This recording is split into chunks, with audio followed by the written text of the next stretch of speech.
Hello, friends and followers. Well, the troublesome motherboard in the Omni 6 is out, as you know.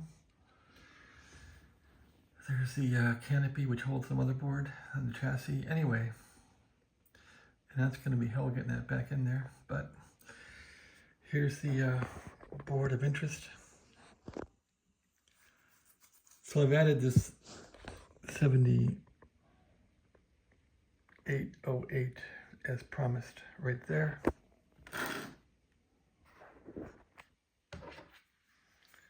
And pretty basic stuff. Input here.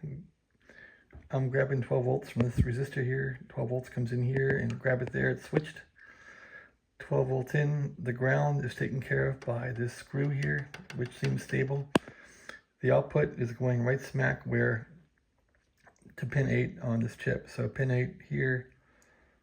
Where's pin 8? Okay, pin 8's there. Yeah, pin 8 right here is getting the output from this regulator. So I'm injecting 8 volts right into here. I've clipped the Xenier diode off. So this wire coming into the 7808 is where I'm injecting power in to pin 8.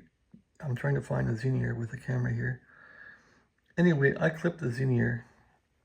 It's still in there. I can't see it with the camera, but trust me, it's still there. So in case somebody wants to revert it, I should have replaced the Xenier, but I didn't. Anyway, here's the Xenier. I clipped it. Where did I clip it? I think I clipped it here or here. It doesn't matter. It's clipped.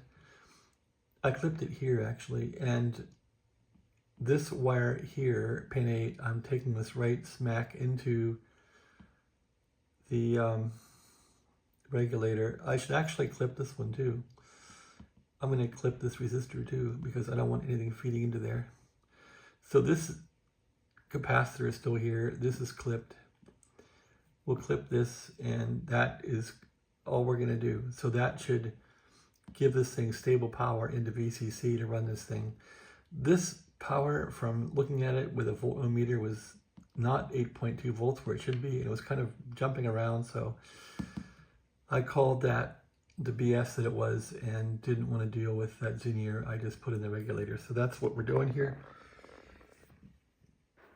I know it doesn't look great in the radio, you know. It's like, oh my God, there's modifications in it, but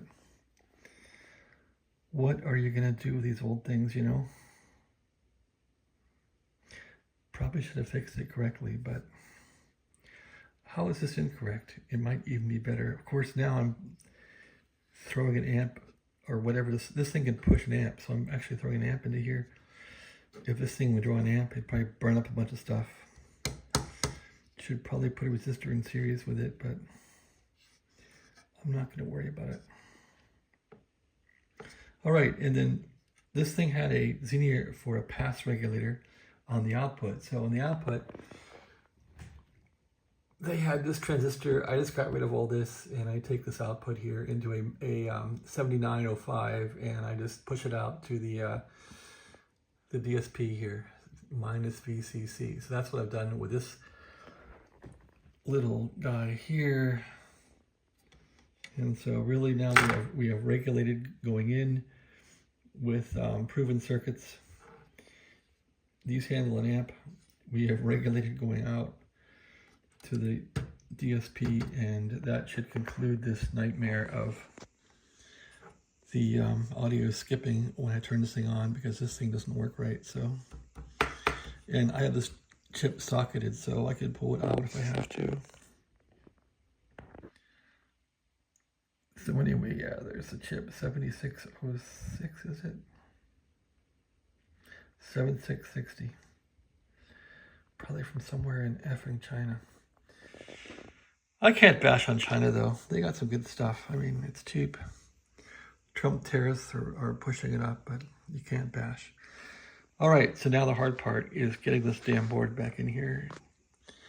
And I probably should statically test this, but there's danger in doing that, so I'm not going to do that. I'm just going to put the board back in, turn the power back on, and see how it goes. This thing also has like a little heated crystal oven, which runs all the time if the power's on. So that's a little strange. That's like definitely a 1960s, 70s solution. All right, that's about it from here. I'm gonna upload this video and put the motherboard back in.